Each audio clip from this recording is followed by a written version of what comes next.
આવો વિદ્યાર્થી મિત્રો, હવે જોઈએ આપણે એક એક્સ્ટ્રા ટોપિક, અસંરક્ષી બળોની હાજરીમાં કાર્ય ઉર્જા પ્રમેય. જો અત્યાર સુધી આપણે સંરક્ષી બળોની હાજરીમાં કાર્ય ઉર્જા પ્રમેય વિશે વાત કરી છે. હું લખી દઉં કે સંરક્ષી બળો માત્ર સંરક્ષી બળો હોય ની હાજરીમાં કાર્ય ઉર્જા પ્રમેય આપણે આ રીતે લખતા.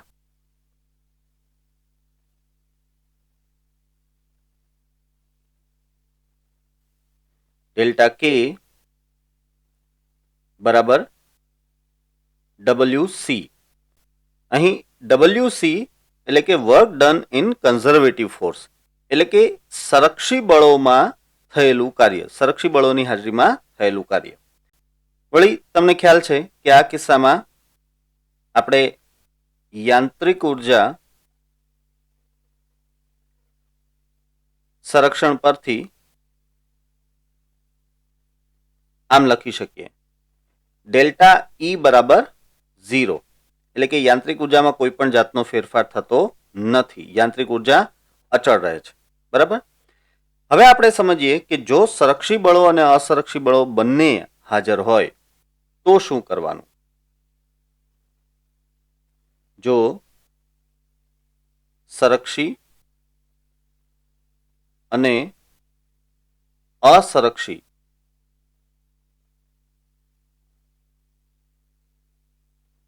બંને બળો હાજર હોય તો એ બંનેની હાજરીમાં કાર્ય ઉર્જા પ્રમેય જે છે એ આમ આવશે. કાર્ય ઉર્જા પ્રમેય ડેલ્ટા કે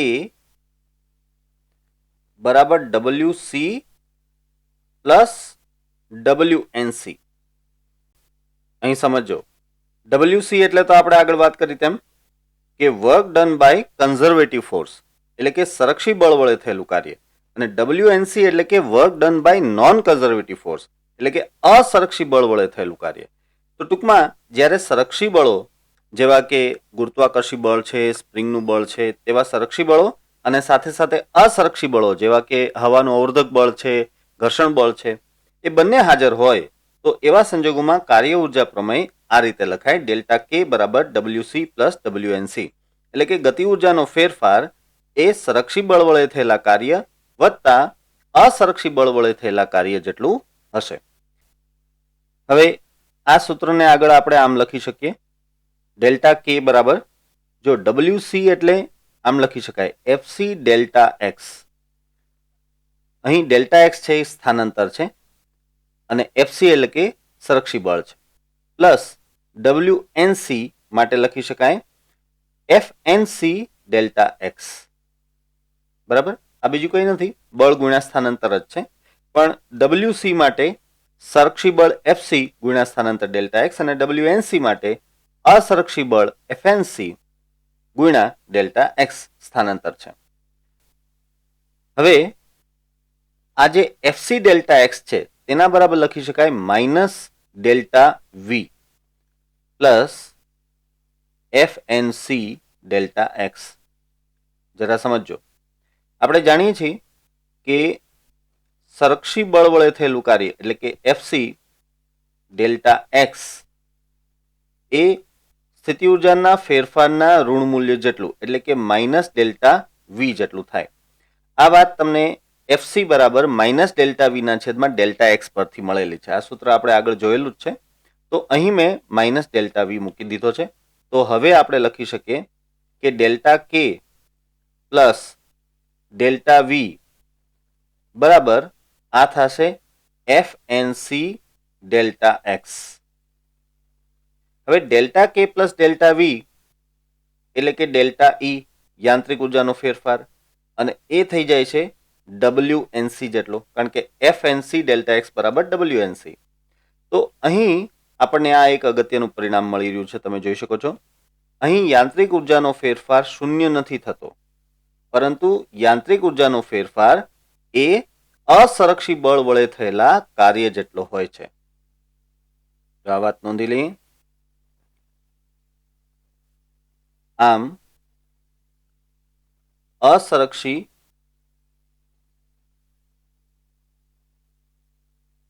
બળોની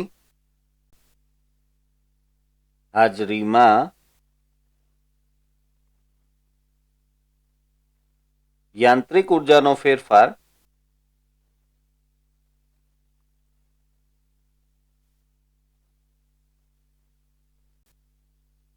એ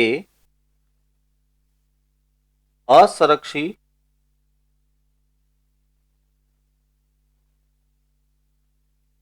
બળો વડે થયેલા કાર્ય જેટલું હોય છે.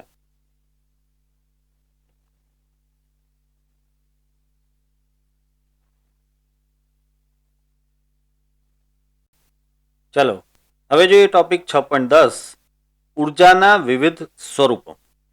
જો અત્યાર સુધી આપણે ઉર્જાના મુખ્ય બે સ્વરૂપો જોયા, એક ગતિ ઉર્જા અને સ્થિતિ ઉર્જા. બરાબર, પદાર્થમાં તેની ગતિને લીધે જે ગતિ ઉર્જા હોય છે અને પદાર્થમાં પોતાના સ્થાન અથવા તો સ્થિતિને લીધે જે સ્થિતિ ઉર્જા હોય છે તેના વિશે વાત કરી. પણ ઉર્જાના વિવિધ કેટલાય સ્વરૂપો છે, જેમાંથી કેટલાય સ્વરૂપો વિશે આપણે વાત જાણીએ પણ છીએ અને કેટલાક સ્વરૂપો વિશે તમે અહીં જાણશો. તો આ ઉર્જાના વિવિધ સ્વરૂપો વિશે આપણે અહીં વાત કરવાના છીએ, જેમાં આપણે જોશું ઉષ્મા ઉર્જા એટલે શું, આપણે જોશું રાસાયણિક ઉર્જા એટલે શું, આપણે જોશું કે વિદ્યુત ઉર્જા એટલે શું, આપણે જોશું કે દળ અને ઉર્જા વચ્ચે શું સમતુલ્યતા છે, એ દળ અને ઉર્જા વચ્ચે શું સંબંધ છે, અને છેલ્લે આપણે જોશું ન્યુક્લિયર ઉર્જા વિશે. હવે આ બધા ટોપિક છે એ ડિસ્ક્રિપ્ટિવ છે, તો તેને આ રીતે વન બાય વન જોઈએ આપણે. જો સૌથી પહેલા આપણે જોઈએ ઉષ્મા ઉર્જા વિશે, એટલે કે હીટ વિશે. આપણે જોયું કે ઘર્ષણ બળ એ સંરક્ષી બળ નથી, આમ છતાં ઘર્ષણ બળ કાર્ય સાથે સંકળાયેલ છે, જે ઉદાહરણ 6.5 આપણે જોયેલું. ખરબચડી સપાટીવાળા કોઈ સમતલ પર v0 જેટલી ઝડપથી સરકતો m દળનો બ્લોક જો x0 જેટલું અંતર કાપીને સ્થિર થતું હોય તો ગતિક ઘર્ષણ બળ એટલે કે સ્મોલ f ના કારણે આ x0 જેટલું અંતર કાપેલું કહેવાય. તો આ સ્થિતિમાં થયેલું કાર્ય એ -f(x0) જેટલું થાય. અહીં માઇનસ નિશાની એટલા માટે કે ઘર્ષણ બળ હંમેશા સ્થાનાંતરની વિરુદ્ધ દિશામાં હોય, માટે -f(x0) જેટલું આ ગતિક ઘર્ષણ બળ વડે કાર્ય થશે. હવે કાર્ય ઉર્જા પ્રમેય અનુસાર જો વાત કરીએ તો ડેલ્ટા કે બરાબર W થાય. બરાબર, હવે ડેલ્ટા કે એટલે કે ગતિ ઉર્જાનો ફેરફાર, એટલે કે અંતિમ ગતિ ઉર્જા માઇનસ પ્રારંભિક ગતિ ઉર્જા. તો સમજો કે અંતિમ ગતિ ઉર્જા તો આ કિસ્સામાં 0 થશે, કારણ કે આ પદાર્થ છેલ્લે સ્થિર થઈ જાય છે. તો અંતિમ ગતિ ઉર્જા 0 અને પ્રારંભિક ગતિ ઉર્જા થાય 1/2 mv02. તેથી ગતિ ઉર્જાનો ફેરફાર ડેલ્ટા કે થઈ જશે -1/2 mv02. તેના બરાબર કાર્ય થાય છે -fx0. તો આપણે કહી શકીએ કે mv02 બરાબર fx0. બરાબર, હવે આનો અર્થ એમ થયો કે જે કાંઈ ગતિ ઉર્જા હતી તે આ જે ગતિક ઘર્ષણ બળ છે તેના વિરુદ્ધ કાર્ય કરવામાં વપરાઈ ગઈ. જો આપણે યંત્રશાસ્ત્રના સંદર્ભમાં વિચારીએ તો કહી શકીએ કે બ્લોકની ગતિ ઉર્જા ઘર્ષણ બળને કારણે વેડફાઈ ગઈ. બરાબર, આપણે એવું જ દેખાય છે કે અત્યારે ગતિ ઉર્જા છે એ ઘર્ષણ બળ વિરુદ્ધ કાર્ય કરવામાં વપરાઈ ગઈ, પણ ઉર્જા કોઈ દિવસ નષ્ટ પામતી નથી. આ વાતની સાબિતી આપણને ત્યારે મળે જ્યારે આપણે બ્લોક અને ટેબલનું અવલોકન કરીએ. જો બ્લોક અને ટેબલનું અવલોકન કરશો તો તેના તાપમાનમાં અલ્પ વધારો થયેલો જોવા મળશે, થોડોક અમસ્તો વધારો થયેલો જોવા મળશે. ઘર્ષણ બળ વડે થયેલું કાર્ય નકામું જતું નથી, પણ તે ઉષ્મા ઉર્જામાં ફેરવાઈ જાય છે. તો કહેવાનો મતલબ એમ છે કે જ્યારે તમે m દળના બ્લોકને v0 જેટલા વેગથી કોઈ ખરબચડી સપાટી ઉપર આમ સરકાવો છો તો તેના તાપમાનમાં વધારો થઈ જાય છે, એટલે કે તેની ઉષ્મા ઉર્જામાં વધારો થઈ જાય છે. તો કહેવાનો મતલબ એમ છે કે સૂત્રાત્મક રીતે જોઈએ તો આ જે તેની ગતિ ઉર્જા છે એ ઘર્ષણ બળ વિરુદ્ધ થયેલા કાર્યમાં વપરાઈ ગઈ અથવા વેડફાઈ ગઈ એમ લાગે આપણને, પણ આ ઉર્જા ખરેખર ઉષ્મા ઉર્જા સ્વરૂપે રૂપાંતરિત થઈ ગઈ હોય છે. તે બ્લોક અને ટેબલની આંતરિક ઉર્જામાં વધારો કરે છે. જ્યારે ઉષ્મા ઉર્જામાં વધારો થાય ત્યારે ખરેખર બ્લોક અને ટેબલની આંતરિક ઉર્જામાં વધારો થાય છે. શિયાળામાં ગરમાવાનો અહેસાસ કરવા એટલે કે ગરમાવો મેળવવા માટે આપણે આપણી બંને હથેળીઓ જોરથી ઘસીને ગરમી ઉત્પન્ન કરીએ છીએ. એટલે આમાં આપણે આપણી ઉર્જા દ્વારા આ હથેળીઓ ઉપર કાર્ય કરીએ છીએ. હથેળીઓ ઉપર જે કાર્ય થાય છે તે ઘર્ષણ વિરુદ્ધ કાર્ય થાય છે, પણ આ ઉર્જા વેડફાતી નથી, આ કાર્ય વેડફાતું નથી, તે હથેળીઓને ગરમ કરવામાં વપરાઈ જાય છે અને તેથી હથેળીઓનું તાપમાન વધી જાય છે. બરાબર. હવે પછી આપણે જોઈશું કે આંતરિક ઉર્જા અણુઓની અવિરત અને અનિયમિત ગતિ સાથે સંકળાયેલી છે. ઉષ્મા ઉર્જાના રૂપાંતરણનો ખ્યાલ એ પરથી આવે છે કે 1 કિલોગ્રામ પાણી 10 ડિગ્રી સેલ્સિયસ જેટલું ઠંડુ થાય ત્યારે તે 42,000 જૂલ જેટલી ઉર્જા મુક્ત કરે છે. જો આગળ આવતા ચેપ્ટર્સમાં આપણે જોશું કે પદાર્થની જે આંતરિક ઉર્જા છે તે ખરેખર આ પદાર્થમાં રહેલા અણુઓની કે પરમાણુઓની અવિરત અને અનિયમિત ગતિ સાથે સંકળાયેલી ઉર્જા છે. બીજું કે ઉષ્મા ઉર્જાના રૂપાંતરણનો ખ્યાલ આપણને એ પરથી આવે છે કે જ્યારે 1 કિલોગ્રામ પાણી 10 ડિગ્રી જેટલું ઠંડુ થાય ત્યારે ખરેખર 42,000 જૂલ જેટલી ઉર્જા મુક્ત થાય છે. આનાથી વિપરીત કે જો તમે 1 કિલોગ્રામ પાણીના તાપમાનમાં 10 ડિગ્રી સેલ્સિયસનો વધારો કરવા માંગતા હો તો તેને ખરેખર તમારે 42,000 જૂલ જેટલી ઉર્જા આપવી પડે છે. તો આ દર્શાવે છે કે ઉષ્મા ઉર્જા એ ખરેખર અસંરક્ષી બળ વિરુદ્ધ થયેલા કાર્યમાંથી ઉત્પન્ન થતી ઉર્જા છે. અસંરક્ષી બળ વિરુદ્ધ થયેલું કાર્ય એ વેડફાતું નથી, પણ તે ઉષ્મા ઉર્જામાં કન્વર્ટ થઈ જાય છે. હવે જોઈએ બીજા પ્રકારની ઉર્જા, રાસાયણિક ઉર્જા. માનવ જાતિની મોટામાં મોટી ટેકનિકલ ઉપલબ્ધિ એ હતી કે આપણે અગ્નિને કેવી રીતે પ્રજ્વલિત કરી શકાય તેની શોધ કરી. આપણે ચકમકના બે પથ્થરોને એકબીજા સાથે ઘસીને એટલે કે યાંત્રિક ઉર્જા દ્વારા તેમાં ગરમી પેદા કરીને સૂકા પાંદડાના ઢગલાને સળગાવતા એટલે કે રાસાયણિક ઉર્જા મેળવતા. આ વાત આપણે શીખ્યા, જેથી સતત હૂંફ એટલે કે ગરમી મળી શકે. દિવાસળી જ્યારે વિશેષ રીતે તૈયાર કરેલ રાસાયણિક સપાટી પર ઘસવામાં આવે છે ત્યારે એક ચમકતી જ્વાળાના રૂપમાં સળગે છે. જ્યારે સળગાવેલી દિવાસળી ફટાકડાને લગાડવામાં આવે છે ત્યારે અવાજ અને પ્રકાશનું ભવ્ય પ્રદર્શન થાય છે. આ બધા જ કિસ્સા જે આપણે ડિસ્કસ કર્યા વિદ્યાર્થી મિત્રો, એ બધામાં મૂળભૂત રીતે અલગ અલગ ઉર્જામાંથી રાસાયણિક ઉર્જા કઈ રીતે મેળવવામાં આવી તે વિશેની વાત છે. રાસાયણિક ઉર્જા એ આપણા રોજિંદા જીવનમાં ક્યાં ક્યાં અને કેટલે અગત્યનો ભાગ ભજવે છે તેના વિશે અમુક બાબતો તો આપણે જાણતા પણ નથી હોતા. રાસાયણિક પ્રક્રિયામાં ભાગ લેતા અણુઓની જુદી જુદી બંધન ઉર્જાના કારણે રાસાયણિક ઉર્જા ઉત્પન્ન થાય છે. એક સ્થિર સંયોજનની ઉર્જા તેના મુક્ત ઘટકો કરતાં ઓછી હોય છે. આ વાત સમજવા જેવી છે વિદ્યાર્થી મિત્રો, કે રાસાયણિક ઉર્જા જે છે એ ખરેખર રાસાયણિક પ્રક્રિયામાં જે અણુઓ ભાગ લે છે તેની બંધન ઉર્જાને કારણે છે. બંધન ઉર્જામાં જો વધારો કે ઘટાડો થાય તો એ મુજબ જ રાસાયણિક ઉર્જા છે અનુક્રમે મળતી હોય છે અથવા તો શોષાતી હોય છે. સ્થિર સંયોજન કોઈ લીધેલું હોય તો તેની ઉર્જા તેના મુક્ત ઘટકોની ઉર્જા કરતાં ઓછી હોય છે. સમજો, દાખલા તરીકે આપણે કાર્બન અને ઓક્સિજન લઈએ અને તે પરથી કાર્બન ડાયોક્સાઇડ બનાવીએ તો કાર્બન અને ઓક્સિજન એ તેના મુક્ત ઘટકો થયા. તેની ઉર્જા કરતાં તેનું જે સંયોજન બન્યું કાર્બન ડાયોક્સાઇડ તેની ઉર્જા ઓછી હોય છે તેમ અહીં કહ્યું છે. તો સ્થિર સંયોજનની ઉર્જા છે તેના મુક્ત ઘટકોની ઉર્જા કરતાં ઓછી હોય છે.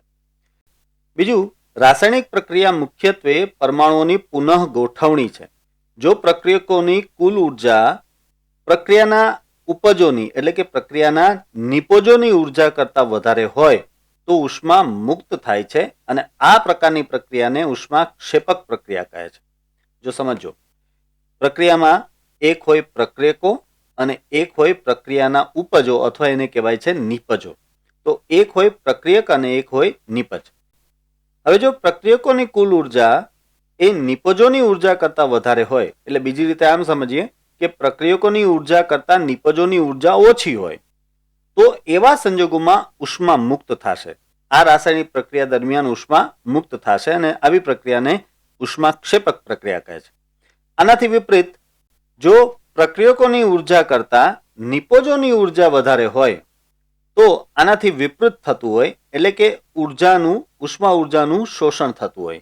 આવી પ્રક્રિયાને ઉષ્મા શોષક પ્રક્રિયા કહેવામાં આવે છે. કોલસો કાર્બનનો બનેલો હોય છે અને તેના 1 કિલોગ્રામ જેટલા દહનના પરિણામે 3 × 10⁷ જૂલ જેટલી ઉર્જા મુક્ત થાય છે. કારણ બહુ સિમ્પલ છે કે કોલસાનું દહન એટલે કે કાર્બનનું દહન અને કાર્બનનું દહન એટલે કે CO + O2 બરાબર CO2. કાર્બન વત્તા ઓક્સિજન મળીને કાર્બન ડાયોક્સાઇડ બને છે. હવે અહીં પ્રક્રિયક કોણ થયા? કાર્બન અને ઓક્સિજન, અને નિપજ કોણ છે? એક કાર્બન ડાયોક્સાઇડ છે. અને આપણે ઉપર જ વાત કરી કે સ્થિર સંયોજનની ઉર્જા તેના મુક્ત ઘટકોની ઉર્જા કરતાં ઓછી હોય છે. એટલે કે અહીં સ્થિર સંયોજન કાર્બન ડાયોક્સાઇડ છે, તેની ઉર્જા જે છે એ કાર્બન અને ઓક્સિજનની ઉર્જા કરતાં ઓછી છે. એટલે કે પ્રક્રિયક કરતાં નિપજની ઉર્જા ઓછી છે. તો એવા સંજોગોમાં ઉષ્મા મુક્ત થાય, જેને ઉષ્માક્ષેપક પ્રક્રિયા કહેવામાં આવે છે. એટલે અહીં 3 × 10⁷ જૂલ જેટલી ઉર્જા મુક્ત થાય છે. રાસાયણિક ઉર્જા એવા બળો સાથે સંકળાયેલી છે કે જે પદાર્થોને સ્થિરતા પૂરી પાડે છે. આ બળો પરમાણુઓને અણુઓમાં, અણુઓને મિશ્ર અણુ એટલે કે બહુલક પોલિમરિક ચેઇન શૃંખલા, જેને શ્રેણી પણ કહેવાય, વગેરેમાં બાંધે છે. જો રાસાયણિક ઉર્જા એ ઘણા બધા એવા બળો સાથે સંકળાયેલી છે કે જે પદાર્થને સ્થિરતા પૂરી પાડવામાં કામ લાગે છે.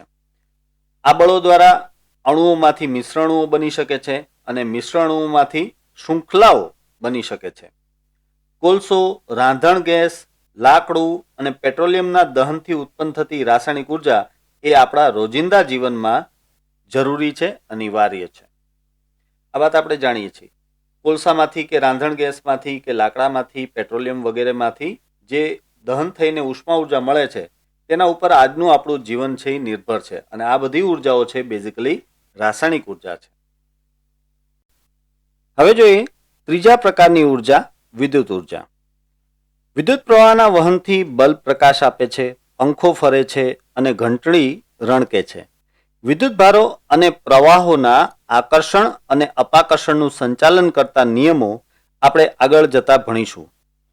વિદ્યુત પ્રવાહ સાથે ઉર્જા સંકળાયેલી છે. ભારતીય શહેરોમાં કોઈ એક પરિવાર સરેરાશ રીતે 1 સેકન્ડમાં આશરે 200 જૂલ જેટલી વિદ્યુત ઉર્જા વાપરે છે.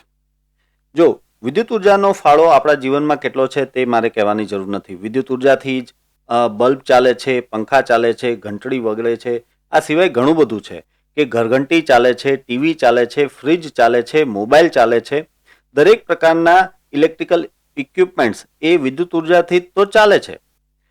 વિદ્યુત ભારો અને પ્રવાહોના આકર્ષણ અને અપાકર્ષણનું સંચાલન કરતા નિયમો આપણે ભવિષ્યમાં 12મા ધોરણમાં જોઈશું. આ વિદ્યુત પ્રવાહ સાથે ઉર્જા સંકળાયેલી જ છે તે આપણે જાણીએ છીએ, તે કહેવાની જરૂર નથી. આશરે ભારતનો દરેક એક પરિવાર 1 સેકન્ડમાં 200 જૂલ જેટલી વિદ્યુત ઉર્જા વાપરે છે. તમે વિચારો.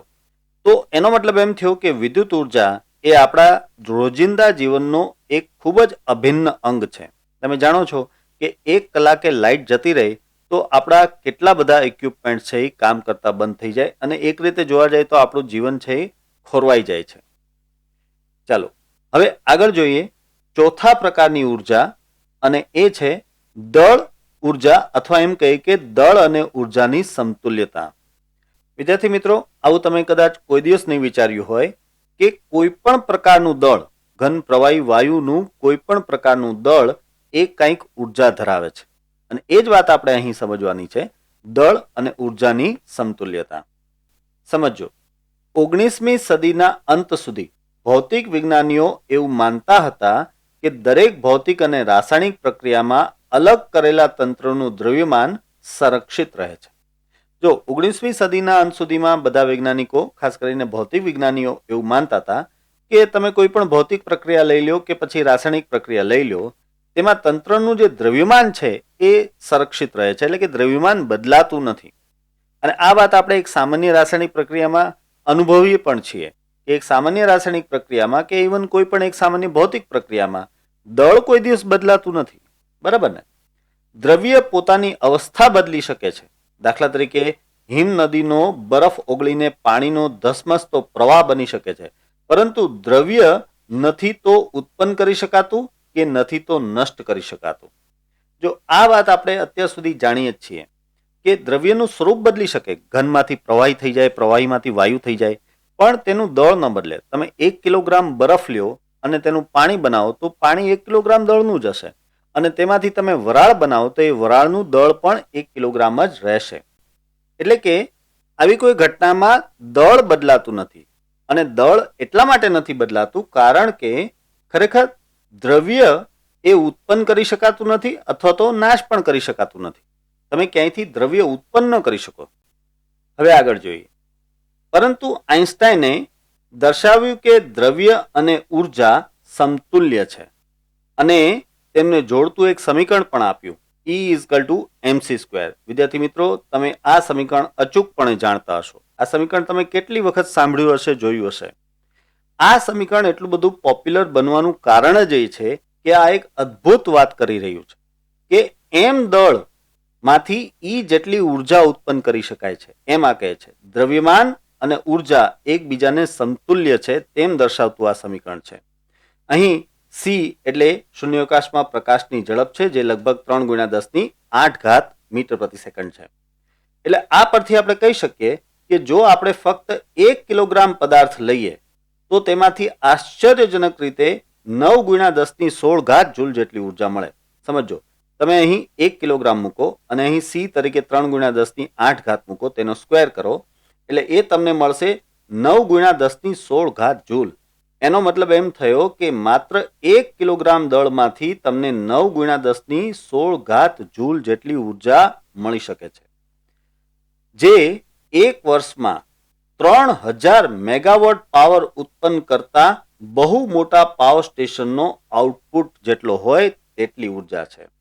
અને આ ઉર્જા કેટલી છે વિદ્યાર્થી મિત્રો? 3000 મેગાવોટ જેટલો પાવર ઉત્પન્ન કરતા કોઈ મોટા પાવર સ્ટેશનની જે ઉર્જા હોય એ એક વર્ષમાં જેટલી ઉર્જા ઉત્પન્ન કરે તેટલી તમને અહીં 1 કિલોગ્રામ દળમાંથી મળી રહી છે, તેમ આઈન્સ્ટાઈનનું આ સૂત્ર કહે છે. આ આંકડો કેટલો મોટો છે હું તમને સમજાવું. વિદ્યાર્થી મિત્રો, સરદાર સરોવર ડેમ યોજના જે નર્મદા ઉપર છે તેમાંથી 1500 મેગાવોટ જેટલી ઉર્જા આપણને મળે છે. 1500 મેગાવોટનો પાવર આપણને તેમાંથી મળે છે. એનો મતલબ એમ થયો કે સરદાર સરોવર નર્મદા ડેમ ઉપર જે પાવર પ્લાન્ટ મૂકેલો છે તે 2 વર્ષમાં જેટલી ઉર્જા આપે તેટલી ઉર્જા માત્ર 1 કિલોગ્રામ પદાર્થ આપે. આ 1 કિલોગ્રામ પદાર્થ તરીકે તમે 1 કિલોગ્રામ પાણી લઈ લો કે 1 કિલોગ્રામ પથ્થર લઈ લો, દરેકમાં સમાન એટલે કે 9×10⁻16 જૂલ જેટલી ઉર્જા મળે છે. તો આ પરથી તમને સમજાણું હશે કે દળ ઉર્જા સમતુલ્યતા કેટલી અગત્યની છે અને દળ કેટલી વિશાળ માત્રામાં ઉર્જા ધરાવે છે. હવે જોઈએ 5મા પ્રકારની ઉર્જા, ન્યુક્લિયર ઉર્જા. માનવ નિર્મિત મહાવિનાશક શસ્ત્રો, આયુધો જેવા કે વિખંડન એટલે કે ફિશન અને સંલયન એટલે કે ફ્યુઝન બોમ્બ એક પ્રકારે દળ અને ઉર્જાની સમતુલ્યતાના જ ઉદાહરણો છે. એટલે કે તમે જો આ બે બોમ્બ વિશે ખાસ સાંભળ્યું જ હશે. એક એટમ બોમ્બ કે જે વિખંડન બોમ્બ છે અને એક હાઇડ્રોજન બોમ્બ કે જે સંલયન બોમ્બ છે. આ બંને મહાવિનાશક બોમ્બ છે, એ તમને ખબર જ છે. આ બોમ્બ જે સિદ્ધાંત પર કામ કરે છે એ મૂળભૂત રીતે દળ અને ઉર્જાની સમતુલ્યતાના જ ઉદાહરણો છે. બીજી બાજુ જોઈએ તો જીવન બક્ષતી સૂર્યમાંથી ઉદ્ભવતી ઉર્જા પણ ઉપરના સમીકરણ પર જ આધારિત છે. અહીંયા અસલમાં હાઇડ્રોજનના 4 ન્યુક્લિયસ ફ્યુઝ થઈને એટલે કે એકબીજામાં ભળી જઈને હિલિયમનું ન્યુક્લિયસ બનાવે છે, જેનું દળ આ ચારેય પ્રક્રિયકોના કુલ દળ કરતાં ઓછું હોય છે. દળનો આ તફાવત કે જેને દળ ક્ષતિ માસ ડિફેક્ટ ડેલ્ટા એમ કહેવામાં આવે છે તે ડેલ્ટા mc² જેટલી ઉર્જાનો સ્ત્રોત બને છે. આ વાત સમજવા જેવી વિદ્યાર્થી મિત્રો. એક તરફ આપણે હાઇડ્રોજન બોમ્બની વાત કરીએ છીએ જે મહાવિનાશક છે, પણ બીજી બાજુ સૂર્યમાંથી ઉદ્ભવતી ઉર્જા એ આ જ સમીકરણ ઉપર આધારિત છે. સૂર્યમાં પ્રત્યેક 4 હાઇડ્રોજન ન્યુક્લિયસ ભળી જઈને એકબીજામાં ફ્યુઝ થઈ જઈને અને હિલિયમનું ન્યુક્લિયસ બનાવે છે. હવે થાય છે એવું કે આ ચારેય હાઇડ્રોજન ન્યુક્લિયસના દળ કરતાં હિલિયમ ન્યુક્લિયસનું દળ જે છે તે ઓછું હોય છે. આ જે દળ ઘટ્યું છે તેને દળ ક્ષતિ અથવા તો માસ ડિફેક્ટ ડેલ્ટા એમ કહે છે. હવે ઇન્ટરેસ્ટિંગ વાત એ છે કે આ ફ્યુઝન દરમિયાન એટલે કે હાઇડ્રોજનના ન્યુક્લિયસોમાંથી હિલિયમનું ન્યુક્લિયસ બનવાની આ પ્રક્રિયા દરમિયાન જે દળ ઘટે છે તે ખરેખર ગુમ નથી થઈ જતું. તેને અનુરૂપ ડેલ્ટા એમસી સ્ક્વેર જેટલી ઉર્જા ત્યારે ઉત્પન્ન થાય છે. એનો મતલબ એમ થયો કે આ પ્રક્રિયા એટલે કે 4 હાઇડ્રોજન ન્યુક્લિયસમાંથી હિલિયમ ન્યુક્લિયસ બનવાની એટલે કે સનલાઇનની આ જે પ્રક્રિયા છે તેમાંથી ડેલ્ટા એમસી સ્ક્વેર જેટલી ઉર્જા ઉત્પન્ન થશે અને આ જ ઉર્જા આપણને સૂર્યમાંથી ઉર્જા સ્વરૂપે મળી રહી છે. ફિશનમાં યુરેનિયમ 92-235 જો યુરેનિયમના સમસ્થાનિકો ઘણા છે તો અહીં 92 યુરેનિયમ 235 જેવા ભારે ન્યુક્લિયસ એ 2 હલકા ન્યુક્લિયસમાં વહેંચાઈ જાય છે. આ પ્રક્રિયાને વિખંડન કહે છે, તમને ખબર છે. અહીં પણ અંતિમ દ્રવ્યમાન પ્રારંભિક દ્રવ્યમાન કરતાં ઓછું હોય છે અને આ દ્રવ્યમાનનો જે તફાવત છે તે ઉર્જામાં રૂપાંતરિત થાય છે, જેનો ઉપયોગ તેને કોઈ રીતે બહાર લઈ વિદ્યુત ઉર્જા મેળવવા માટે કરી શકાય છે. જેમ કે nuclear power plant, controlled nuclear fission ઉપર આધારિત ન્યુક્લિયર પાવર પ્લાન્ટ અથવા ન્યુક્લિયર શસ્ત્રો બનાવવા માટે પણ કરી શકાય છે. અનકન્ટ્રોલ્ડ ન્યુક્લિયર ફિશન જેને કહેવાય છે. તો અહીં સમજવા જેવું, યુરેનિયમ જેવા ભારે ન્યુક્લિયસના જો આપણે ટુકડા કરીએ એટલે કે તેનું વિખંડન કરીએ તો એમાં એવું થાય છે કે યુરેનિયમ ન્યુક્લિયસના દળ કરતાં આ જે 2 દળ ઉત્પન્ન થાય છે, 2 ટુકડા જે ઉત્પન્ન થાય છે તેનું દળ ઓછું હોય છે. એટલે અહીં ફરીથી દળ ક્ષતિ ઉત્પન્ન થઈ, ડેલ્ટા એમ ઉત્પન્ન થયો. તો આ પ્રક્રિયામાં પણ એટલે કે યુરેનિયમ ન્યુક્લિયસમાંથી 2 હલકા ન્યુક્લિયસ બનવાની આ પ્રક્રિયામાં પણ ડેલ્ટા એમસી સ્ક્વેર જેટલી ઉર્જા ઉત્પન્ન થાય છે. આ ઉર્જાને જો આપણે કંટ્રોલ્ડ હાલતમાં યુઝ કરીએ તો તેમાંથી ન્યુક્લિયર પાવર પ્લાન્ટ બનાવી શકાય અને કન્ટિન્યુઅસલી વિદ્યુત ઉર્જા ઉત્પન્ન કરી શકાય. અથવા જો તેને અનકન્ટ્રોલ્ડ હાલતમાં યુઝ કરીએ તો તેનાથી ન્યુક્લિયર શસ્ત્રો બનાવી શકાય, જેનું એક ઉદાહરણ એટમ બોમ્બ છે. રાસાયણિક પ્રક્રિયામાં મુક્ત થતી ઉર્જા ડેલ્ટા ઈ ને ચોક્કસ દ્રવ્યમાન delta M is equal to delta E upon c square સાથે સાંકળી શકાય. પરંતુ રાસાયણિક પ્રક્રિયા માટે આ દ્રવ્યમાન તફાવત ન્યુક્લિયર પ્રક્રિયા માટે મળતા મૂલ્ય કરતાં ઘણો નાનો એટલે કે ઓછો હોય છે. એક કોષ્ટક છે 6.3 કે જેમાં જુદી જુદી પરિસ્થિતિઓ અને ઘટનાઓ માટે કુલ ઉર્જાના મૂલ્યો દર્શાવેલા છે. જો રાસાયણિક પ્રક્રિયામાં પણ આ દળનો તફાવત થતો હોય છે, દળનો તફાવત છે ઉત્પન્ન થતો હોય છે, પણ તે ન્યુક્લિયર પ્રક્રિયામાં જે દળનો તફાવત મળે છે તેના કરતાં ખૂબ જ નાનો હોય છે. એટલે રાસાયણિક પ્રક્રિયામાં આ દળના તફાવતને કારણે જે ઉર્જા મળે છે તે નહિવત હોય છે.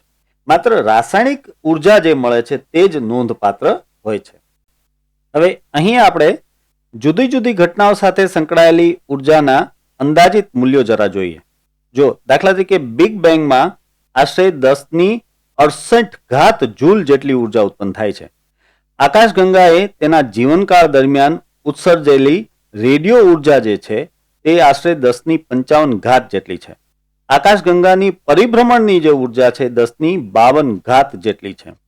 સુપરનોવા અતિ વિરાટ તારાઓ જે છે તેના ધડાકા દરમિયાન ઉત્પન્ન થતી જે ઉર્જા છે તે આશરે 10⁻44 જેટલી છે. સમુદ્રના હાઇડ્રોજનનું ફ્યુઝન જ્યારે થાય ત્યારે 10⁻34 જૂલ જેટલી ઉર્જા ઉત્પન્ન થાય છે. પૃથ્વીના પરિભ્રમણમાં જે ગતિ ઉર્જા છે તે 10⁻29 જેટલી છે. સૂર્ય પરથી પૃથ્વી પર આપાત થતી વાર્ષિક ઉર્જા એ 5 × 10⁻24 જૂલ જેટલી છે. તમે વિચારો કે સૂર્ય આપણને વાર્ષિક 5 × 10⁻24 જેટલી સૌર ઉર્જા આપે છે. પૃથ્વીની સપાટી પાસે વેડફાતી વાર્ષિક પવન ઉર્જા એ 10⁻22 જૂલ જેટલી છે. એટલે જ આપણે પવન ઉર્જાનો ઉપયોગ પવન ચક્કીઓ દ્વારા કરવાનો પ્રયત્ન કરી રહ્યા છીએ. સમગ્ર વિશ્વમાં માનવ દ્વારા ઉપયોગમાં લેવાતી વાર્ષિક ઉર્જા એ 3 × 10⁻20 જૂલ જેટલી છે. સમુદ્રના મોજાઓમાં રહેલી એટલે કે વેડફાતી વાર્ષિક ઉર્જા આશરે 10⁻20 જૂલ જેટલી છે. 15 મેગાટનના ફ્યુઝન બોમ્બમાંથી મુક્ત થતી ઉર્જા 15 મેગાટનના એક જ ફ્યુઝન બોમ્બમાંથી મુક્ત થતી ઉર્જા એ આશરે 10⁻17 જૂલ જેટલી છે. આમ અહીં વિવિધ ઉર્જાઓના સ્ત્રોત અને તેની ઉર્જાઓ દર્શાવેલા છે. સૌથી ઓછી ઉર્જા જો જોઈએ તો ડીએનએના એક વનને તોડવા માટે જરૂરી ઉર્જા એ માત્ર 10⁻20 જૂલ જેટલી છે. બરાબર છે? તો આ સાથે વિદ્યાર્થી મિત્રો આ લેક્ચર આપણે અહીં સમાપ્ત કરીએ.